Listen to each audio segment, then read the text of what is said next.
Looking only at the eyes, can you tell what emotion this cat is feeling? What about this one? Or this one? Well, you're wrong. It's E, wet food.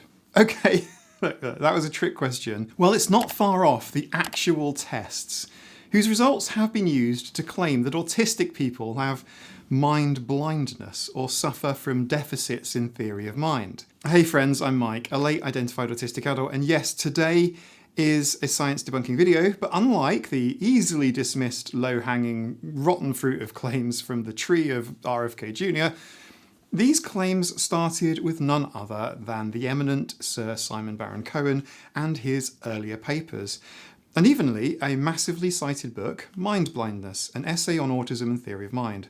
In this book, according to MIT Press, Baron-Cohen concludes that children with autism suffer from mind blindness as a result of a selective impairment in mind reading. For these children, the world is essentially devoid of mental things. Wow. There are chapter markers in the description below if you want to hop around or replay any sections from this video. Let's get started. First, what is theory of mind? So, the thing is, as an autistic person, we are often said to lack a theory of mind or a theory of mind mechanism, but what exactly is that? A theory of mind is very simply the ability to infer that other people have beliefs or intentions that can be different from your own. It's like being able to put yourself in someone else's shoes and think, what would they be thinking right now based on what they've seen and what they know? This skill helps us predict how other people might act, understand why they do things, and figure out how to work together better, but also it's like a key component of being able to enjoy stories and movies and TV and films and books. When someone says that autistic people lack theory of mind, they're suggesting that we can't understand that other people have different thoughts or feelings than we do. And as we know, that isn't accurate. Research shows that autistic people do understand this concept, but we might express it or demonstrate it differently than non-autistic people. And honestly, the idea that we lack theory of mind is so utterly widespread in textbooks and psychology, pop psychology. It's all over social media, it's in the press, it's even on YouTube. It's pervasive throughout the academic literature, and it's about as welcome as a hungry tapeworm. Just sticking with Baron-Cohen, here are some of his conclusions. Autistic children of normal intelligence failed to demonstrate that they could distinguish their own belief from someone else's. And then in 1989 he says, the search for why a theory of mind fails to develop or is severely delayed in autism remains a question for future research. He goes on to call the lack of theory of mind an autism-specific cognitive deficit. He says this multiple times over the years, and in 1995, results from both conditions thus provided converging evidence for an autism-specific deficit in inferring what a person is thinking. Even Francesca Happe in 1994's paper, Autism Beyond Theory of Mind, starts the abstract with, the theory of mind account of autism has been remarkably successful in making specific predictions about the impairments in socialization, imagination, and communication shown by people with autism. Do I really need to tell you how harmful it is to have a stereotype that autistic people are characterized by poor theory of mind? For starters, you might be wondering as an undiagnosed adult watching this video if you could even be autistic, since you have the ability to enjoy fiction, movies, books, stories of all kinds, and you need to have a working theory of mind mechanism, or you'll be utterly unable to understand what's happening in the story. Theory of mind is also a key part of empathy because you need to be able to understand what someone's thinking or feeling to have empathy for them in the first place. So, surely we aren't saying that autistic people are incapable of empathy? Spoiler alert, we're not. But the research often says it, we are. We often have empathy differences, and in some cases we have too much empathy. I've made videos on this subject and linked them in the description below. But suffice to say, this is something that I have really struggled with. And this is another one of those reasons why I thought that I couldn't be autistic.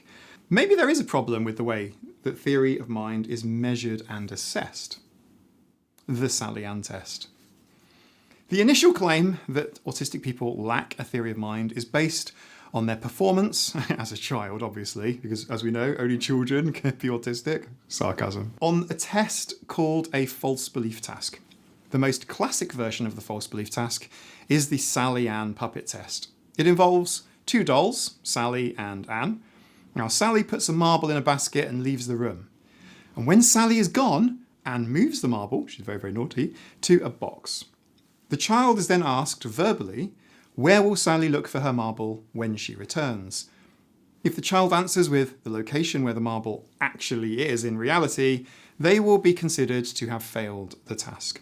And failing the task means 1 point, 1 checkbox towards the child lacking theory of mind and empathy. You know, they might be autistic, you know. When designing an experiment to test any scientific hypothesis, there are two things that are really crucial. That is sensitivity and specificity.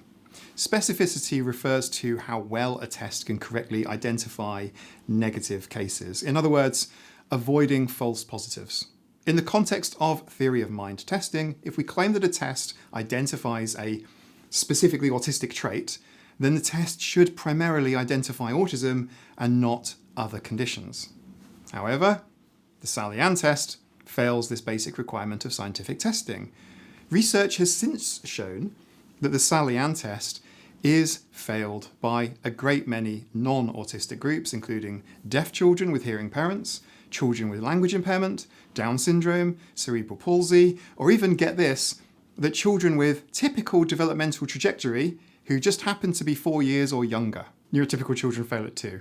It's also been shown that children with fewer siblings tend to fail more often than children with more siblings. I mean, I'm an only child, so I guess I might have been totally screwed on this test, especially as I wasn't talking at 4. And you're more likely to fail if you have a family with a lower socioeconomic status, or you have fewer adults living nearby. Quote, whatever that means, but there you go. You're also more likely to fail if you're blind. In fact, the more different that you are to a typical neurotypical, the more likely you are to fail the test, irrespective of whether you are autistic or not. In a way, the Sally Ann test is a cheap and easy thing to administer, and it fails on reproducibility. However, it is out there and has been out there in the wild for over 2 decades, being repeatedly cited in research to this very day to support claims that autistic people lack a theory of mind. More recently, Baron-Cohen has admitted that theory of mind differences, not deficits, are not exclusive to autism. But it's quite late in the day now. Quite a lot of damage has been done. A little while ago, I went through a phase of reading through all of Dawkins' books, Dennett's books, Sam Harris, Steven Pinker. They're kind of a collection of thinkers. And Steven Pinker's book, The Blank Slate, states that together with robots and chimpanzees, people with autism remind us that cultural learning is possible only because neurologically normal people have the innate equipment to accomplish it. In context, he's talking about mind-blindness, this lack of a theory of mind. And at the time, he believed that, and I quote again, mind-blindness was universal in applying to all individuals on the autistic spectrum. How's that for a sweeping statement? And so many people, like Steven Pinker and others, just took that at face value and ran with it. Like it was some sort of autism research eureka moment. A lot of the nonsense about autistic people lacking empathy and lacking a theory of mind over the last few decades kind of comes back to Sally, Anne, and her fucking marble.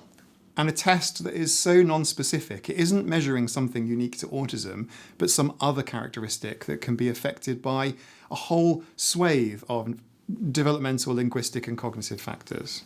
The Reading the Mind in the Eyes test, or RMET, or just Eyes test, was developed by Baron-Cohen as a more advanced theory of mind test.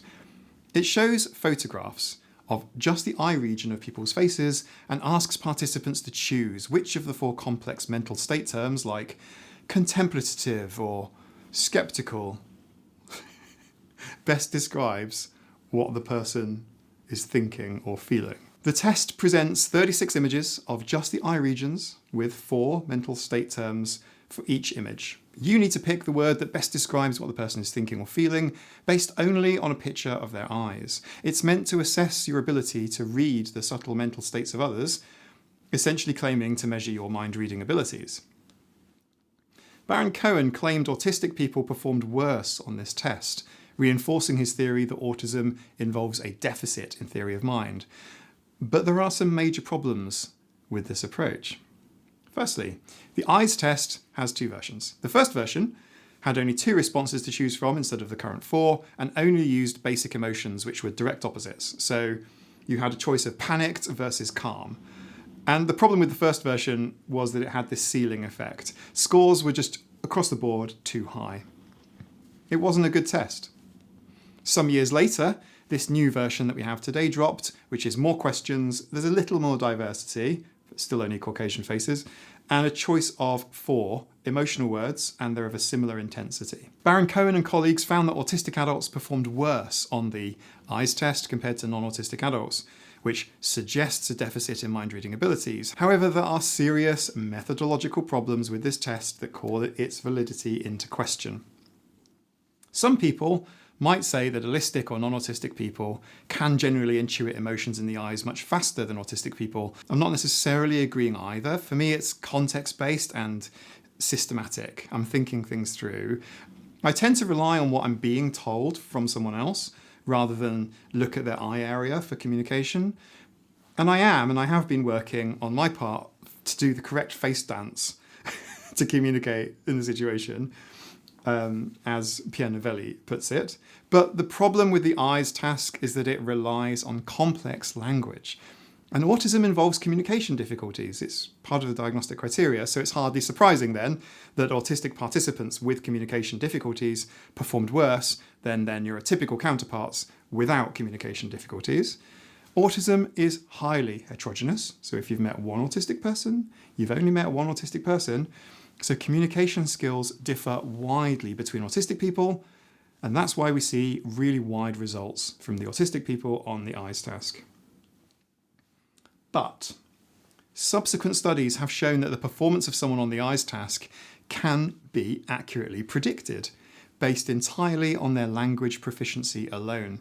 In fact, a study from 2004 showed that half of the variance in the results come entirely from the participants' ability to speak aloud hard-to-pronounce words. That's it. It's not actually a test of reading mind in the eyes, but on recognising rare English words, it's a vocabulary test in disguise. Imagine failing a forced choice on the words complacent versus pensive, and then having this extrapolated onto a diagnostic report that you therefore have a lower capacity to care for others, or you've got shit reciprocity or understanding. Just imagine that for a moment. Furthermore, this test uses primarily white Western faces and therefore Western emotional concepts. It introduces cultural bias then, just like many of the other psych tasks from its era. Narrow, Western-only sampling frames of the time. And that's why autism is often thought of as a childhood disorder, affecting mostly 5-year-old nephews for some reason. Anyway, what might look like contemplative in one culture could read completely differently in another. Some autistic people have what's known as a flat effect too, and this could mean that, say for example, neurotypicals undertaking a RMET of autistic faces could just misread autistic people. Would that mean then that a neurotypical lacks autistic theory of mind? It's such a strange hypothesis. It's almost a bad question. The test fundamentally misrepresents what theory of mind actually is. Theory of mind isn't about correctly labelling emotions from static images. It's simply about understanding that other people have beliefs, desires, and intentions that are different from yours. Imagine doing the eyes test and getting a lower score. And in fact, I know a lot of you have done the eyes test on a site like Embrace Autism, for example, and you've got a lower score. In fact, this is part of the reason why I didn't do the eyes test here on YouTube. I mean, I might do it for entertainment, maybe just on Patreon, because it's so easy to incorrectly conclude that, oh, you know, I must have theory of mind deficits, I must be mind blind, just because you couldn't guess accurately whether the black and white photocopy picture of a white man in a burqa is flirting with you or not. I'm happy not knowing. Perhaps it's best that I don't know. Or perhaps the eyes test is best validated and works best on white Cambridge University student participants. Maybe. Because it's measuring language proficiency in a white context, not autism.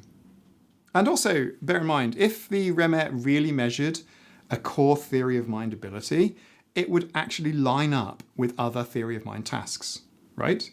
So you get similar results, but it doesn't. In this study across 27 samples, the average correlation between the eyes test and strange stories, which we'll get to, it's only got an R-value of 0.089, and the confidence interval includes 0. It's just, statistically, it's a... So, TLDR, the eyes test is linguistically coded, it's poorly convergent, it's weakly predictive. Failing it means that you're not into crossword puzzle adjectives. It doesn't mean that you lack a theory of mind, okay? You heard it from me, please. Don't feel bad if you do badly on it. Strange stories. The Strange Stories test, developed by Francesca Happe in 1994, is another method used to assess theory of mind.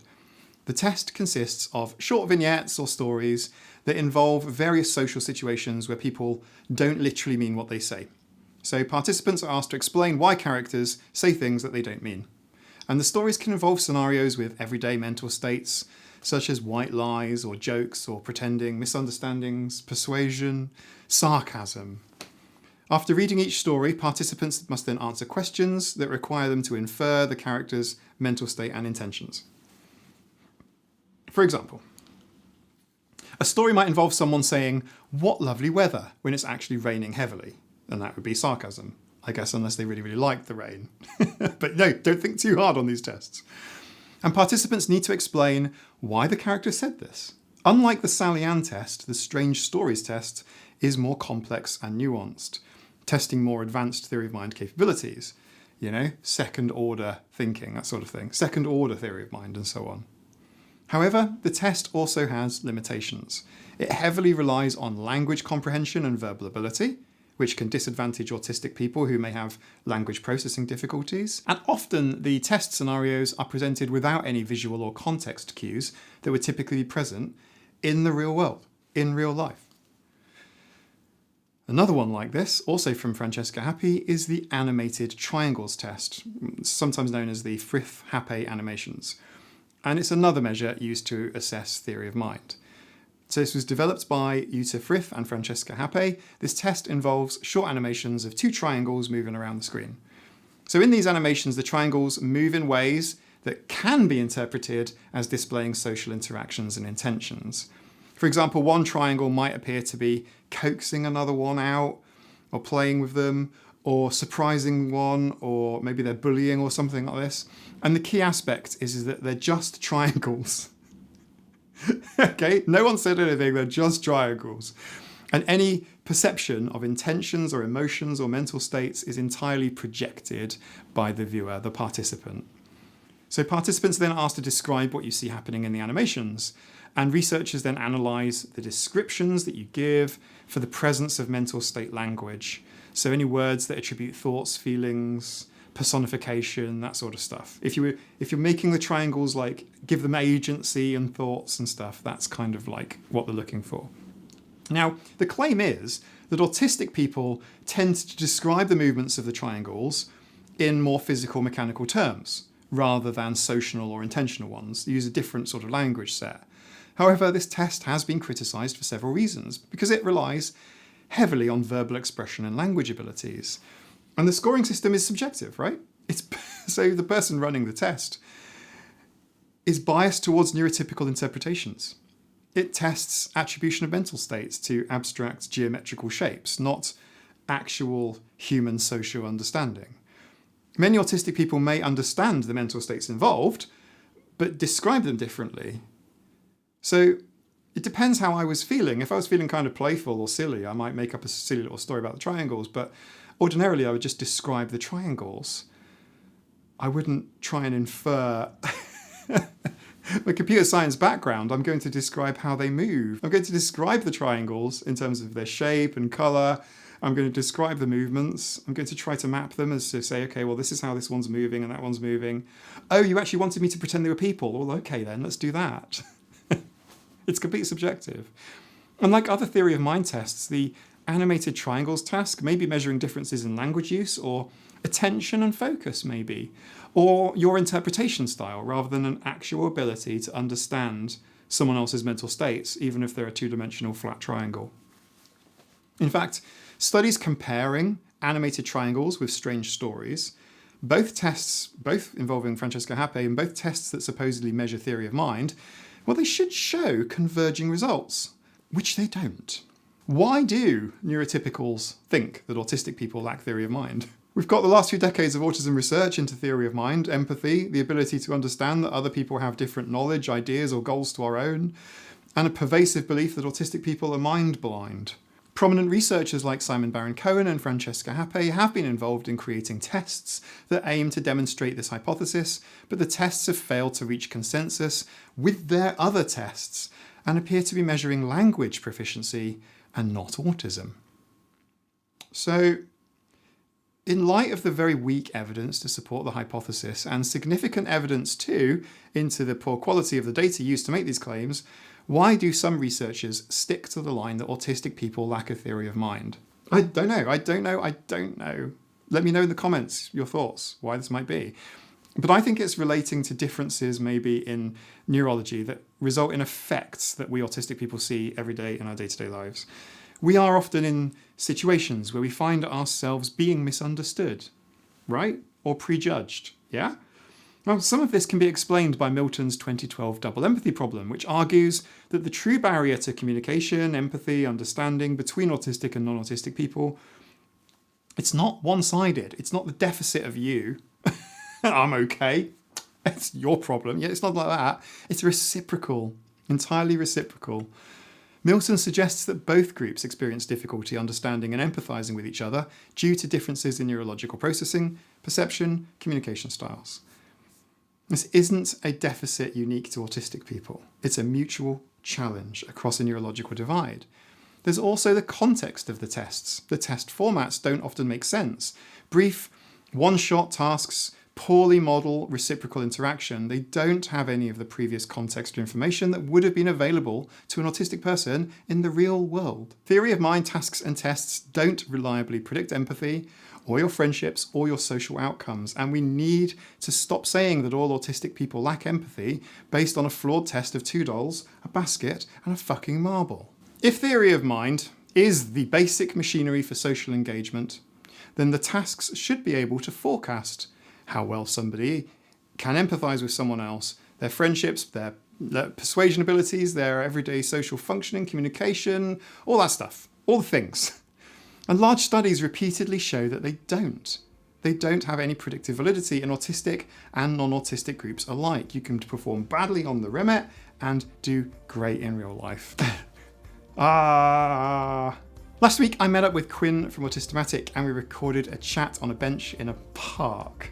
It's on my Patreon if you would like to see it. There's a link in the description below. And if you'd like to see last year's chat on a bench in a park with Quinn, it's over on his YouTube channel. If you like my science content, there is a bad autism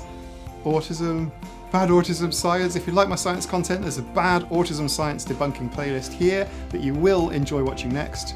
I guarantee it. Let me know in the comments if you don't or do. Bye.